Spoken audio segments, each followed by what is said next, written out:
লেবু, এক হালি লেবুর দাম 150 টাকা। তুমি কি লেবুর ভেতর মধু ভরে বিক্রি করছো? না হুজুর, আমার লেবুগুলো স্মার্ট লেবু। এগুলো চিপলে শুধু রস না, ভিটামিন সি এর সাথে আত্মবিশ্বাসও বের হয়। বিচারক সাহেব, এই লেবুর গায়ে সোনালী রং মেখে বলছে এগুলো গোল্ডেন লেমন। উকিল সাহেব, সোনার দাম বাড়লে দোষ নেই, আর আমার লেবুর দাম বাড়লেই যত দোষ। লেবু তো এখন আভিজাত্যের প্রতীক। অভিজাত্য দিয়ে কি হবে?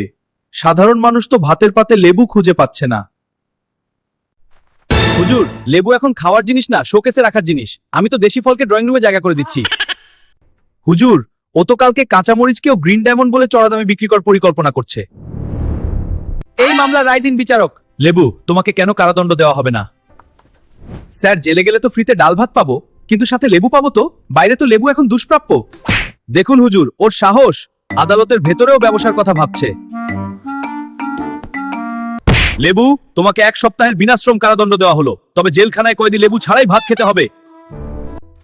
হুজুর, রায়টা কি একটু বদলানো যায়? আমাকে বরং আপনার বাড়ির বাগানে মালি বানিয়ে দিন। Order, order! চুপ করো। পুলিশ, লেবুকে নিয়ে যাও। যাওয়ার সময় আমার জন্য 2টা লেবু স্যাম্পল হিসেবে রেখে যাও। হুজুর, স্যাম্পল হলেও কিন্তু পেমেন্ট বিকাশ করতে হবে, ক্যাশ নেই। কি? বিকাশে পেমেন্ট?